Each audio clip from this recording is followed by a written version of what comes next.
بنتے ہیں وہ بنتے ہیں 158. اس میں منیر اورکزئی صاحب جو ان کا انتقال ہو گیا تو ان کو نکال دیا میں نے, اور بی این پی مینگل بھی اب اپوزیشن میں آ گئی ہے, تو اگر ان کے بھی 4 بندے ہم ایڈ کر لیں تو 162 بنتے ہیں. لیکن جو بجٹ اجلاس تھا تو اس میں بجٹ پہ جب ووٹنگ ہوئی تو اپوزیشن کے 119 ووٹ نکلے اور گورنمنٹ کے ووٹ نکلے 160. تو اگر آپ کے نمبر پورے ہوتے تو آپ 162 کر سکتے تھے, لیکن آپ 162 نہیں کر سکے, آپ کے نکلے 119. تو آپ کے 119 ٹوٹل ووٹ نکلے ہیں بجٹ اجلاس میں. تو آپ اسپیکر کے خلاف تحریک عدم اعتماد کی بات کر رہے ہیں, وہ کیسے کامیاب ہوگی؟ جی حامد میر صاحب, میں آپ کی اس سوال کا بالکل جواب دیتی ہوں, لیکن اس سے پہلے جو بات ہوئی جے آئی ٹی سے ریلیٹڈ, اس کے متعلق بھی میں یہ گوش گزار کر دوں علی محمد خان بھائی ہیں ہمارے ان کو, کہ جے آئی ٹی جو ہے وہ پیپلز پارٹی نے نہیں بنائی ہے, وہ ملک کی اداروں نے, جو ہماری ملکی ایجنسیز ہیں انہوں نے مل کر بنائی ہے. تو پھر اس سے بات واضح ہونا چاہیے کہ الزام تراشی کی جو سیاست ہے اور یہ جو لیبلائز کرنا کسی پولیٹیکل پارٹی کو, بالخصوص پاکستان پیپلز پارٹی جیسی پارٹی کو جو ہمیشہ امن کی خواہش رکھتے ہوئے ہمیشہ ہم نے, بلکہ ہم نے تو سیکریفائس کیا, ہم نے تو دہشت گردی میں محترمہ شہید بینظیر بھٹو جیسی قیادت کو کھویا ہے. تو ہاؤ کین ون ایکسپیکٹ کہ پاکستان پیپلز پارٹی کسی بھی قسم کی وائلنس کو پروموٹ کرے گی؟ دیکھیں, جہاں تک بات آپ نے اعداد کی بالکل آپ درست فرما رہے ہیں. اس وقت اپوزیشن کے اندر اگر ہم یونانیمسلی ایک ہو کر ہم عدم اعتماد کے اوپر ہم ایک ہوتے ہیں, اور انشاءاللہ تعالی اس کی کوشش جاری ہے, تو آپ دیکھیں گے کہ نمبر گیم میٹرز اے لاٹ. اس بات میں کوئی دو رائے نہیں ہے کہ ہم محسوس کر رہے ہیں کئی عرصے سے اسپیکر صاحب کا جو رویہ ہے وہ ہمیں محسوس ہوتا ہے کہ اس میں کافی حد تک ہمیں بائیس ایٹیٹیوڈ نظر آتا ہے. ہمیں بولنے نہیں دیا جاتا, حکومتی ارکان جو ہے ان کو سب سے زیادہ فلور پہ بات کرنے کی اجازت ہوتی ہے, چاہے وہ گالیاں بھی بک رہے ہوں, چاہے وہ کچھ بھی کہہ رہے ہوں, ان کو اوپن فلور دیا جاتا ہے اور ہمارے مائک بند کر دیے جاتے ہیں. یہ ایک غیر جمہوری رویہ ہے ایک ایسے وقت میں جب ملک کووڈ کا جو ہے وہ سامنا کر رہا ہے, کرونا وائرس جیسے مشکل حالات میں بھی اگر پارلیمنٹیرینز آ رہے ہیں پارلیمنٹ میں, اپوزیشن تعاون کرتے ہوئے اس مشکل گھڑی میں بھی آ رہی ہے اور چاہ رہی ہے کہ پارلیمنٹ کی پروسیڈنگز چلتی رہیں, تو پھر ایسے میں اگر آپ آئسولیٹ کریں اور اپوزیشن کے مائک بند کریں, ان کو بولنے کا حق تک نہ دیں, تو یہ طریقہ کار جو ہے درست نہیں ہے. اور جہاں تک استعفے کی بات ہو رہی ہے, مائنس کی بات ہو رہی ہے, -1 کی بات ہو رہی ہے, تو حامد میر صاحب یہ بات ہم نے تو شروع نہیں کی, یہ تو کابینہ کے اندر سے شروع ہوئی ہے بات. ان کے اپنے وزیروں نے بیٹھ کر الزام تراشیاں کی ہیں اور خود انگلیاں اٹھائی ہیں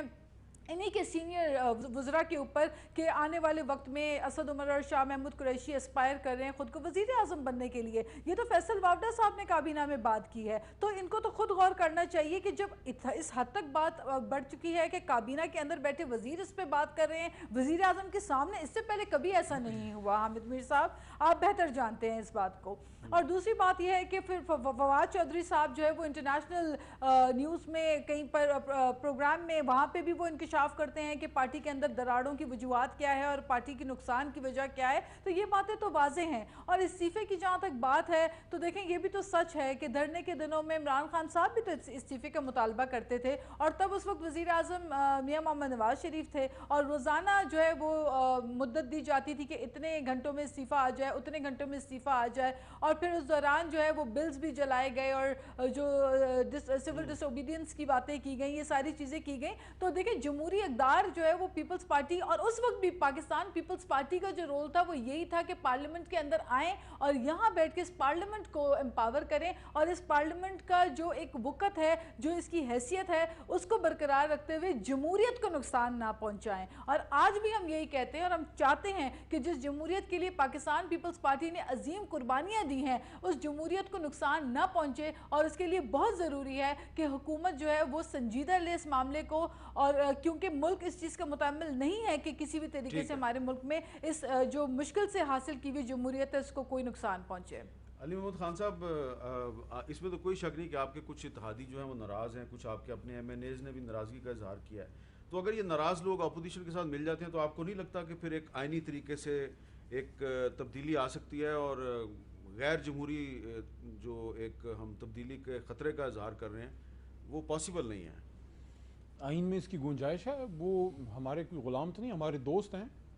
دوستوں میں دوری بھی ہوتی ہے اور ان میں نزدیکت بھی ہوتی ہے. انہوں نے عمران خان صاحب میں کچھ دیکھا ہوگا، ان کی لیڈرشپ پہ اعتماد ہوگا جو ہمارے پاس آئے ہیں. اب اگر مینگل صاحب دور ہوئے ہیں تو کوئی پرماننٹلی دور نہیں ہوئے. I'm very hopeful that he'll come back because کیونکہ میں سمجھتا ہوں کہ بلوچستان کے عوام کے پاس سب سے بڑی جو ہوپ ہے اس وقت وہ ایک ان بائسڈ آدمی لیڈرشپ لیول پہ اگر آج کوئی ہے وہ عمران خان ہے. عمران خان نے ہمیشہ کمزور صوبے کی، پسماندہ علاقے کی اور ان لوگوں کی بات کی ہے جن کے ساتھ زیادتی ہوئی ہے، اور بلوچستان وہ علاقہ ہے جس کے ساتھ اس طریقے سے انصاف نہیں ہوا جو 47 کے بعد ہونا چاہیے تھا.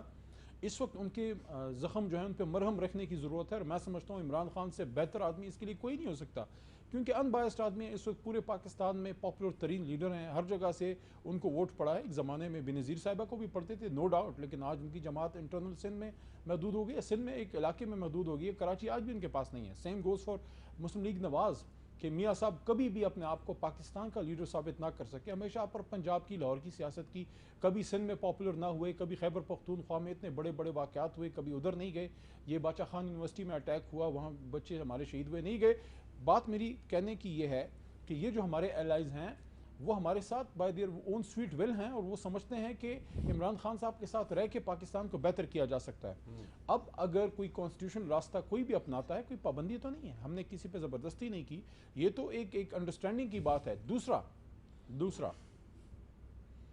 کبھی بھی کوئی یہ نہ کہے کہ میں آخری چوائس ہوں، نہ کبھی خان صاحب نے یہ بات کی ہے. ایک زمانے میں بھٹو صاحب مرحوم نے ایک بات کی تھی کہ میں اگر کمزور ہوں لیکن کرسی مضبوط ہے. ٹھیک ہے جی، وہ کرسی پھر رہی لیکن وہ نہ رہے. میں عرض یہ کہوں گا ہم نے عمران خان صاحب نے کبھی بڑا بول نہیں بولا. ہاں انہوں نے یہ ضرور کہا ہے کہ یہ لوگ آپشن نہیں ہیں، اور میں بھی یہ کہتا ہوں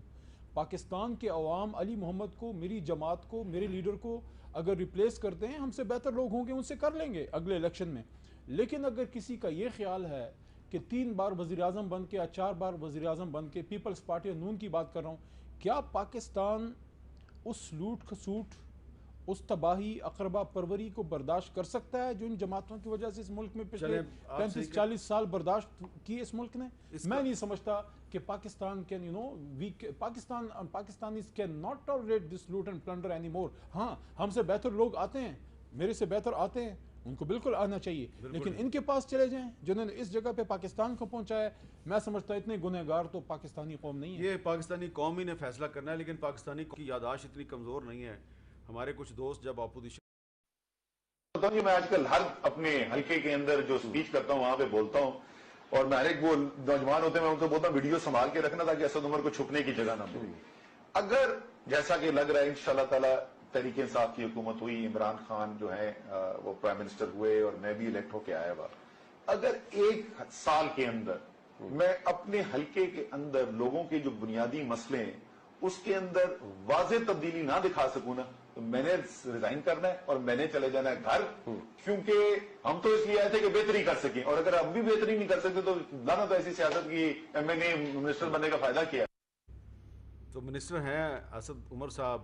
اور اپنے حلقے میں وہ جا کے دیکھیں، ہمارے ساتھ چلیں. اسلام آباد ان کا حلقہ ہے، لوگ ان کو بتائیں گے کہ 1 سال نہیں 2 سال گزر گئے ہیں، کوئی تبدیلی. ایجنڈا جو ہے اس کے بارے میں سننے میں آ رہا ہے کہ تحریک عدم اعتماد کی بجائے کچھ اور ہی ایجنڈا ہے. میر صاحب ایک جملہ میں صرف اتنا کہہ دوں کہ علی محمد خان صاحب نے کافی طویل بات کی ہے. اس وقت سب سے زیادہ اگر کہیں سب سے زیادہ بے چینی پائی جاتی ہے نا، وہ اپوزیشن سے بھی زیادہ پی ٹی آئی کے اپنے ایم این ایز میں پائی جاتی ہے. اس وقت سب سے زیادہ اگر آوازیں اٹھتی ہے تو ان کے اندر سے اٹھتی ہیں. اور میں یہ کہہ کے آپ کے پروگرام میں جا رہا ہوں کہ ان کے لوگ شاید دعائیں کر رہے ہیں اور رستے ڈھونڈ رہے ہیں کہ کون کب کھڑا ہوگا کہ ہم اس حکومت کو. یہ جو باتیں ہمیں سنا رہے تھے نا کہ اسی لیے تو میرا سوال ہے آپ سے کہ اے پی سی میں تحریک عدم اعتماد کا فیصلہ کریں گے کہ نہیں کریں گے؟ میر صاحب اس میں چونکہ ابھی ایجنڈے پر کوئی فائنل بات نہیں ہوئی اور میری کسی سے بات بھی نہیں ہوئی ہے، ہر وہ آپشن ضرور اس میٹنگ میں اس پہ ڈسکس ہوگی کہ جو اس وقت پاکستان کے بہت مسائل ہیں، اس حکومت سے چھٹکارا حاصل کرنے کے لیے میرا خیال ہے سارے آپشن جو ہیں ان پہ ڈسکشن کی جائے گی. سب سے بہتر آپشن کون ہوگا وہ فوراً فیصلہ کرے گا. یہ جو باتیں ہمارے بھائی یہ بات بار بار کہہ رہے ہیں، ہمیں اتانے بھی دے رہے ہیں، اگر آپ کی جماعت انٹیکٹ ہوتی ہے، آپ کی جماعت سے وزیر کھڑے ہو کے نہ کہتے اور کیبنٹ میٹنگ میں نہ کہتے کہ یہاں وزیر اعظم کے لیے کچھ اور لوگوں نے بھی شیروانیاں بنا لی ہیں، پھر